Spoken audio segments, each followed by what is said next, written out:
Cold cash buys silence, but it never guarantees loyalty. Deep inside a fortress of marble and lies, a ruthless crime lord broken by a sniper's bullet found his only salvation in a 280-pound hospice nurse.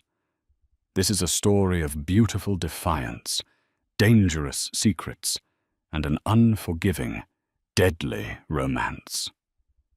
Gravel crunched beneath the heavy tires of the black SUV as it wound its way up the secluded driveway of a sprawling Hamptons estate.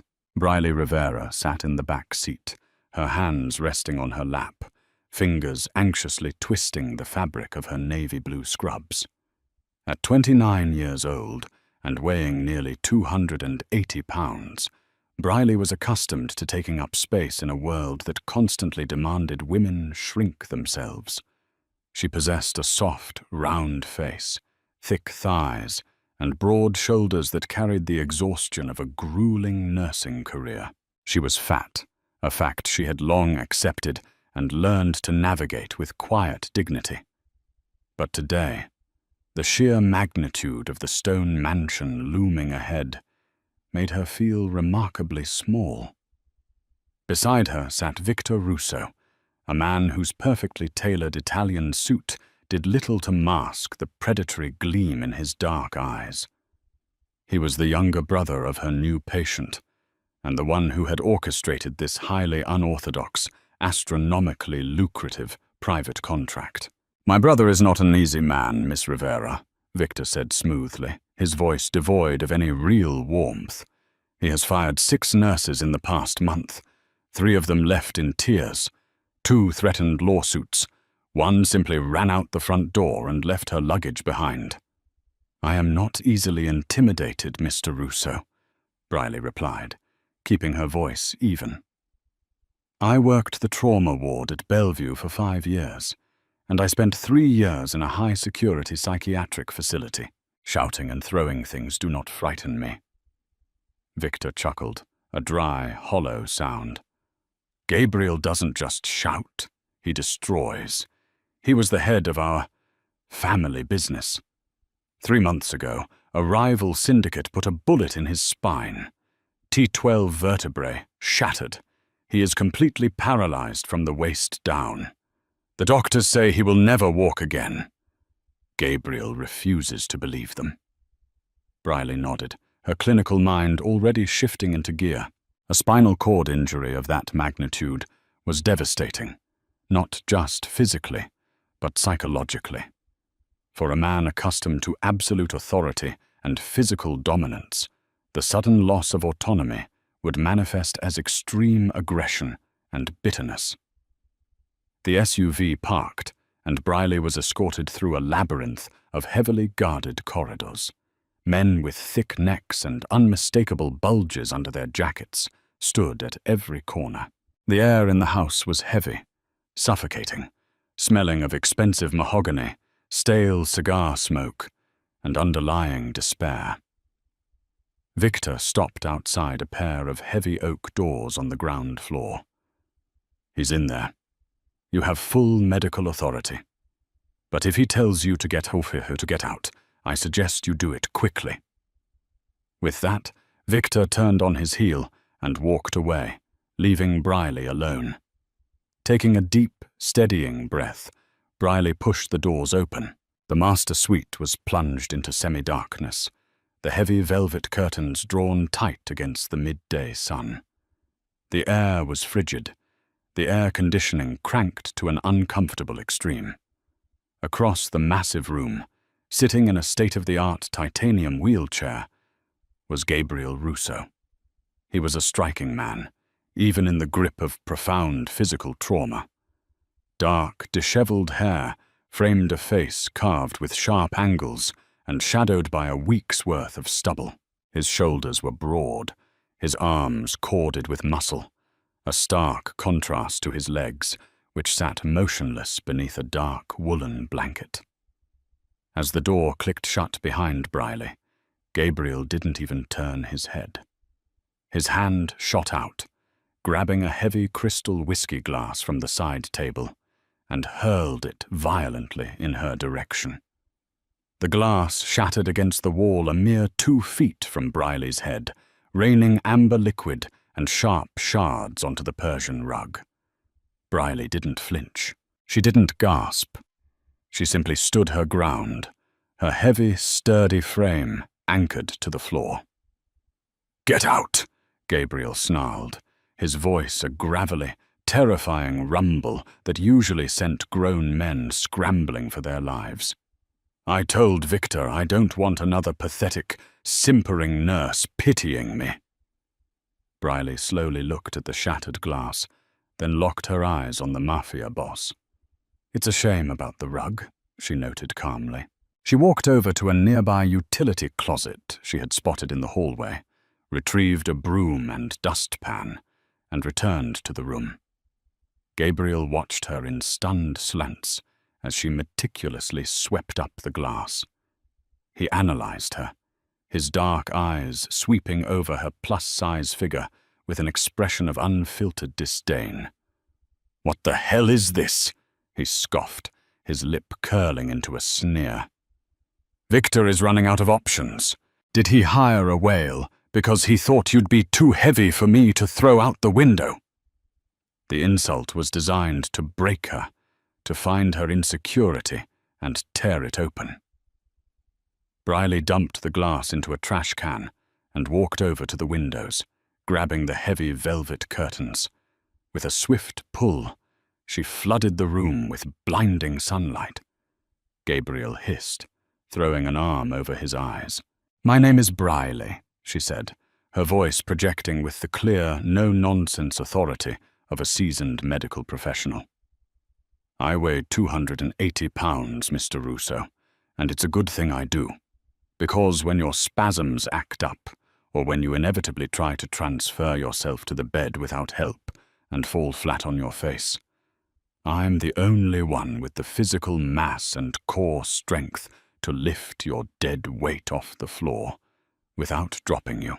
She stepped closer, stopping just outside his personal space. "I don't care who you were 3 months ago. I don't care how many men you command. In this room, you are a patient with a T12 injury, and I am the nurse keeping you from dying of a pulmonary embolism or a pressure ulcer. You can insult my weight all you want, but I am not leaving." Gabriel lowered his arm, his dark, dangerous eyes locking onto hers.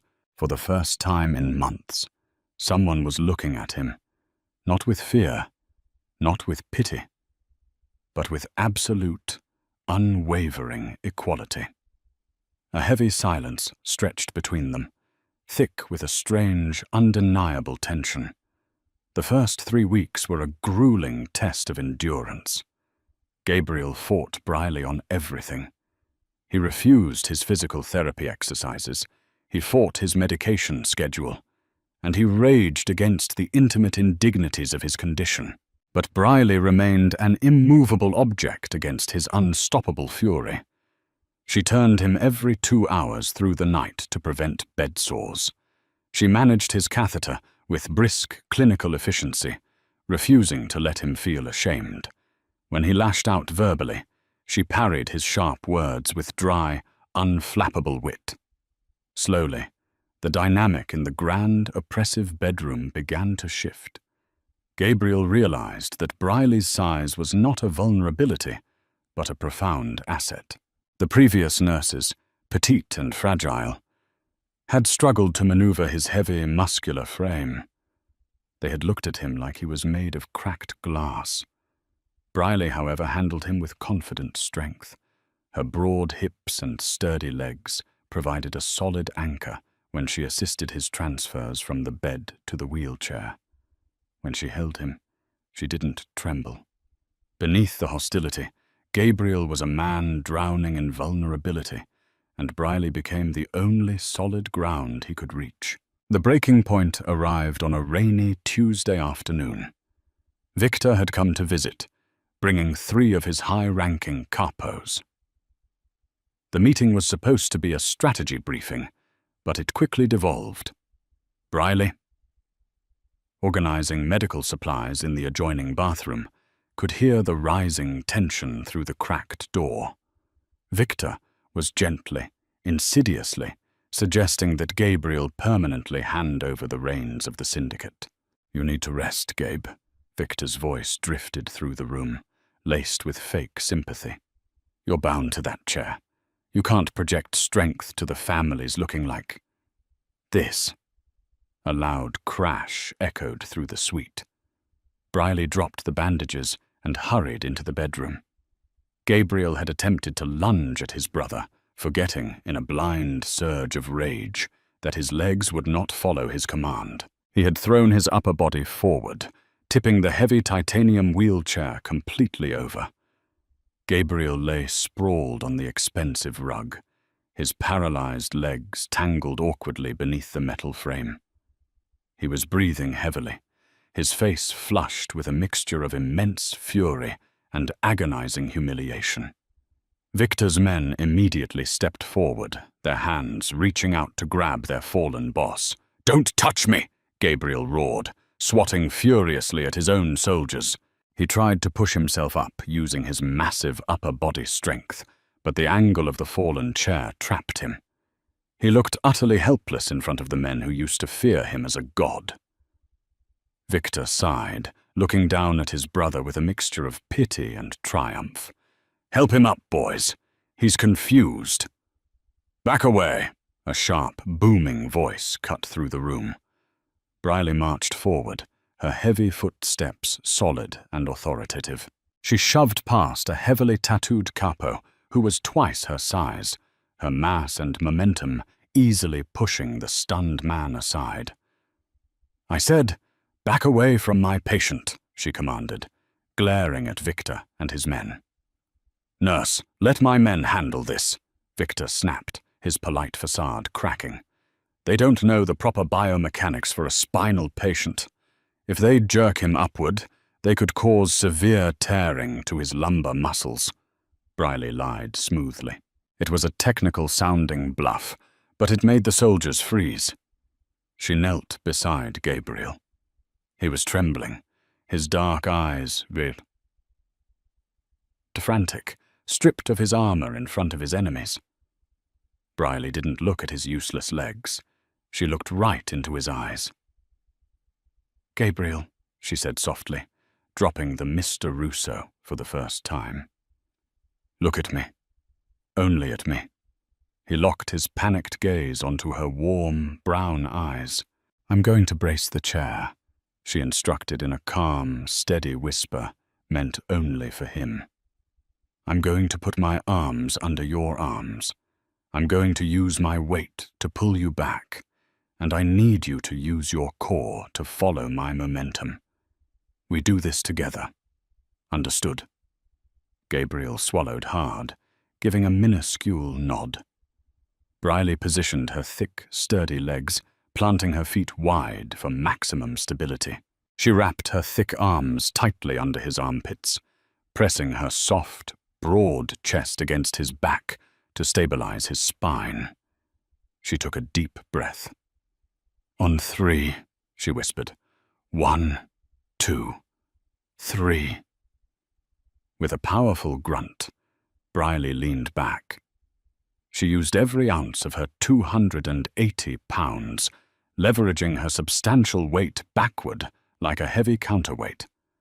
Her thick thighs strained, her core locked tight. Gabriel pushed up with his arms simultaneously. In one smooth, fluid motion, Briley hauled the massive, muscular Mafia Boss and the heavy metal chair back upright, setting him perfectly in place. She didn't waver. She didn't struggle. She was a fortress. The room fell into a dead silence.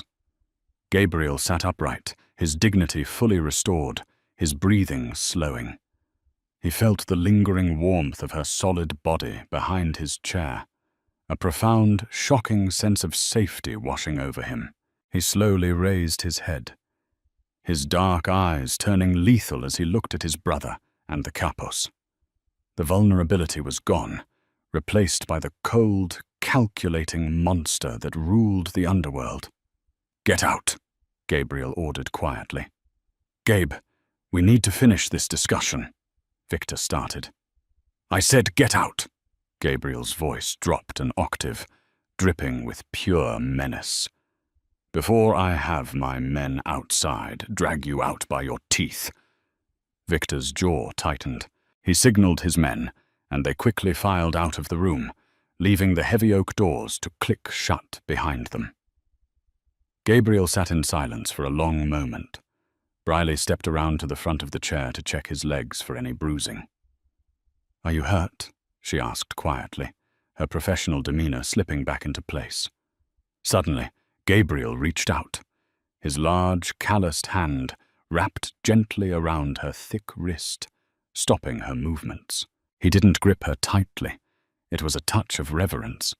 He looked up at her, really looking at her, the soft curve of her jaw, the fierce intelligence in her eyes, the beautiful, unapologetic reality of her body that had just saved his pride and his power. "You're the only one allowed to touch me," Gabriel murmured, his voice thick with an emotion he had never felt before. "From now on, nobody else. Just you." Briley's heart gave an unexpected, dangerous flutter. She looked down at his hand holding hers, the warmth of his skin seeping into her pulse. But as she pulled away to check his vital signs, her eyes landed on the medical chart resting on his nightstand. Victor had brought Gabriel's new prescription refills. Briley frowned, scanning the labels. The dosage for the blood thinners and the muscle relaxants had been drastically altered.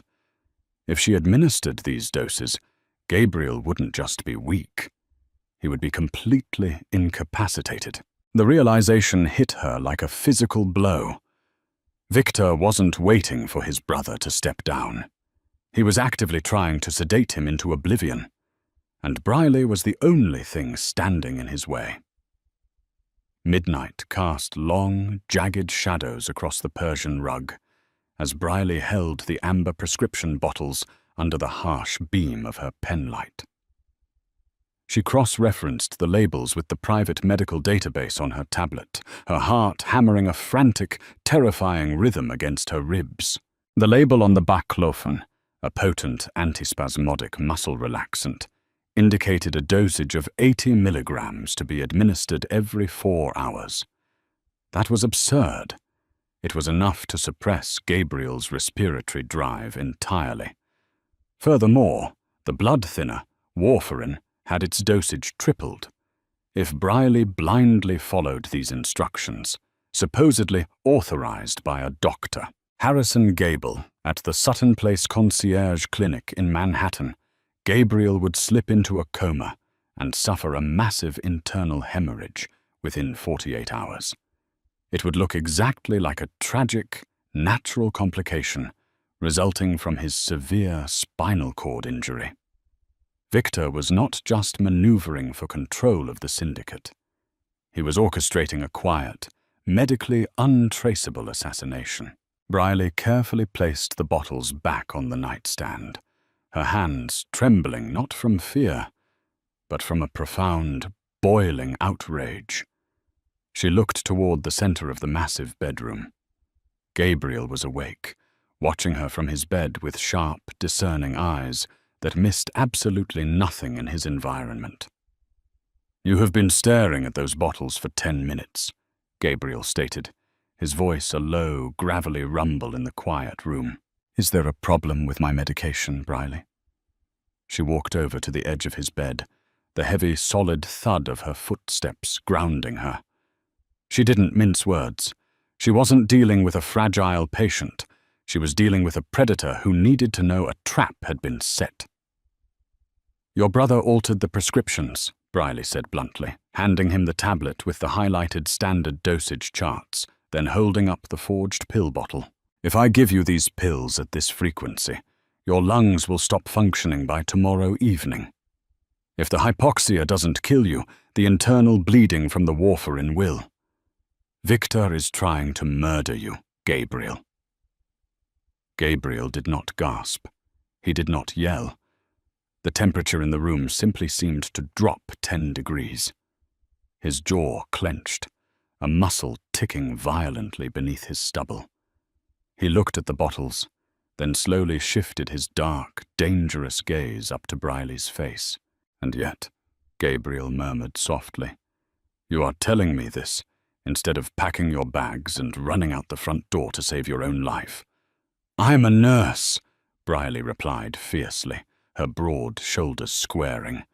"I took an oath to do no harm, and I certainly don't let perfectly healthy men get medically assassinated on my watch. I am replacing these with your actual dosage from the reserve supply I brought from Bellevue Pharmacy. But Victor is going to expect you to deteriorate. What is our move?" Gabriel's eyes softened, a stark contrast to the lethal calculation calculating in his mind. Our move. She had aligned herself with him. This beautiful, resilient, 280-pound woman had just willingly stepped into the crosshairs of a mafia war to protect a paralyzed man. "Come here," Gabriel commanded gently. Briley stepped closer. He reached out, his large, calloused hands gripping her thick waist. With a surprising amount of upper body strength, he pulled her down until she was sitting on the edge of the mattress beside him. The springs groaned softly under her weight, a sound that usually made Briley flush with embarrassment. But Gabriel's hands never left her waist. He anchored her there, his thumbs gently stroking the soft fabric of her scrubs.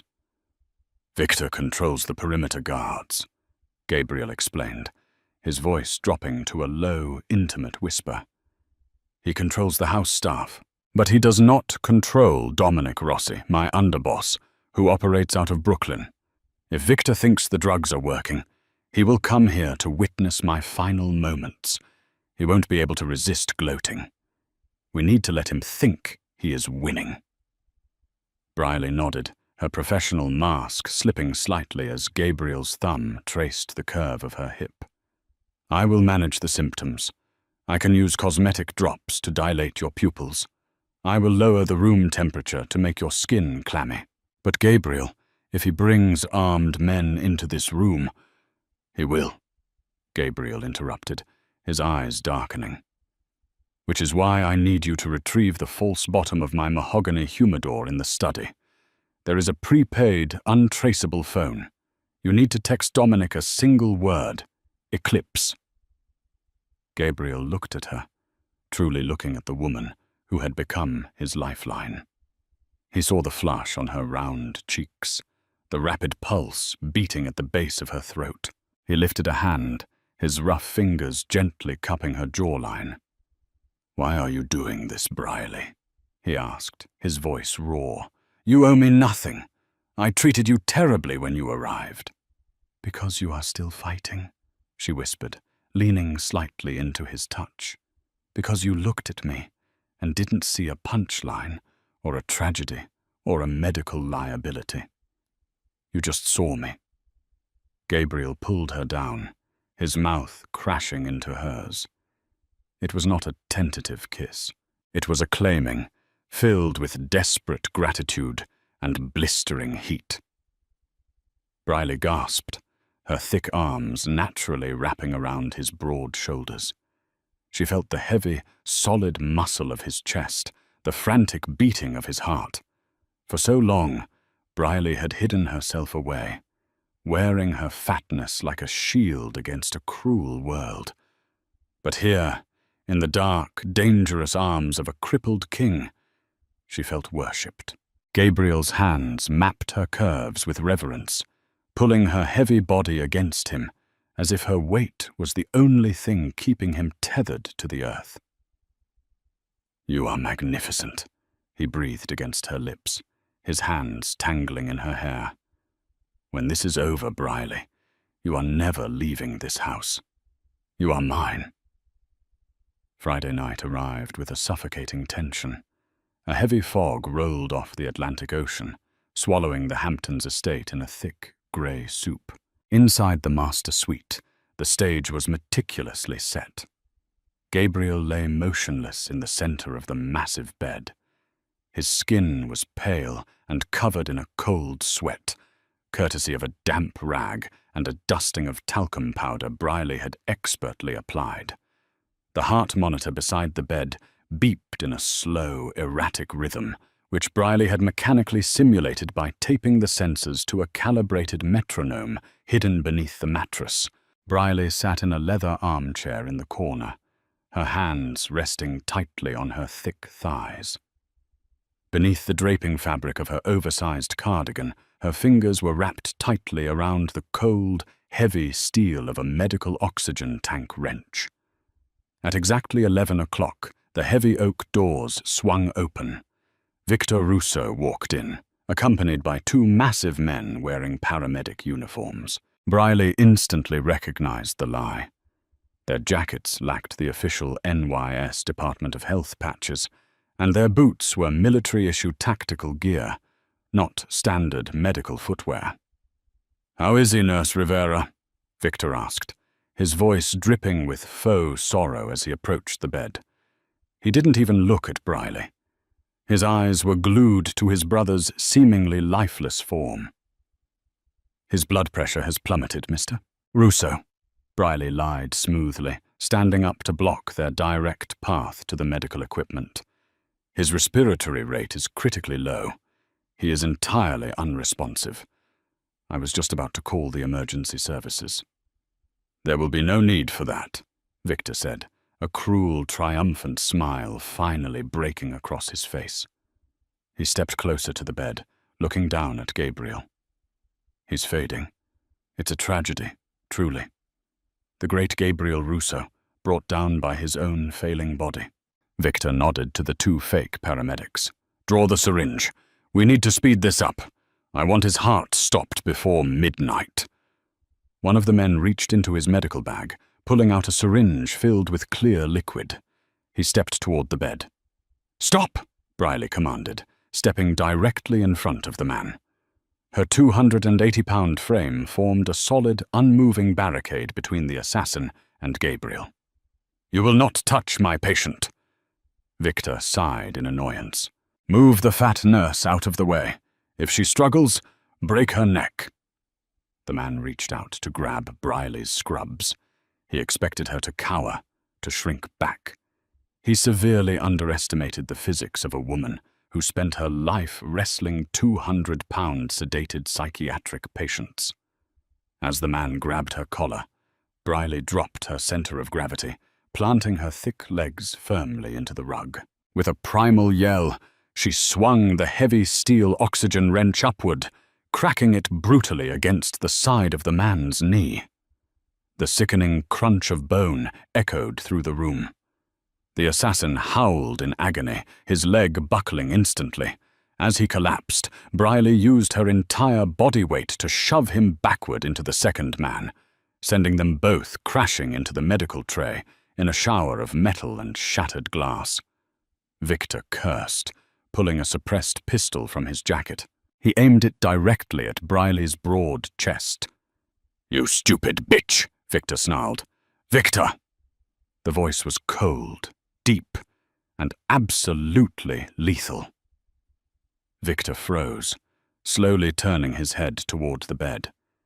Gabriel was sitting straight up. The pale, sweaty facade was completely gone, replaced by the terrifying, dominant aura of the syndicate boss. In his steady right hand, Gabriel held a Glock 19, aimed dead center at his brother's forehead. "You always were impatient, little brother," Gabriel said quietly. Before Victor could raise his weapon, the heavy oak doors behind him burst open. Dominic Rossi, a mountain of a man with cold, dead eyes, stormed into the room, followed by 4 heavily armed loyalists. They immediately leveled their assault rifles at Victor and the 2 groaning men on the floor. The trap had snapped shut. Victor dropped his gun, his hands trembling as he raised them in the air. The color completely drained from his face as he stared at Gabriel. Gabe, please. I was just trying to secure the family. You're crippled. You can't lead from a wheelchair." "I rule from a throne, Victor," Gabriel corrected coldly. And you are no longer part of this family. Gabriel didn't blink as he gave Dominic a subtle nod. Dominic stepped forward, grabbing Victor roughly by the back of the neck and dragging him out of the room, followed by the two wounded assassins. The heavy doors clicked shut, plunging the bedroom back into a deafening silence. Gabriel slowly lowered his weapon, clicking the safety on before tossing it onto the nightstand. The adrenaline of the confrontation slowly faded, leaving the room feeling vast and empty. He looked over at Briley. She was standing amidst the overturned medical supplies, her chest heaving, her knuckles white around the steel wrench. She looked fierce, terrifying, and utterly breathtaking. "Are you hurt?" Gabriel asked, his voice suddenly stripped of all its venom, leaving only raw, desperate concern. Briley dropped the wrench. It hit the rug with a dull thud. She walked over to the bed, her heavy, comforting presence filling the space. She reached out, her soft, warm hands resting on either side of his face. "I told you," Briley whispered, a wet, emotional laugh escaping her lips. "I am not easily intimidated." Gabriel pulled her down, burying his face into the soft, warm curve of her neck. He inhaled the scent of vanilla and antiseptic that was entirely her. He was a paralyzed king in a dangerous world, but as her strong, thick arms wrapped tightly around him, shielding him from the dark, Gabriel knew he was entirely invincible. Did Briley and Gabriel's dangerous love story keep you on the edge of your seat? If you loved this thrilling blend of mafia romance and real-life medical drama, smash that like button and share this video with your fellow romance readers. Please do not forget to subscribe to our channel and ring the notification bell so you never miss out on our explosive, heart-pounding stories. Please leave a comment below telling us your favorite shocking plot twist today.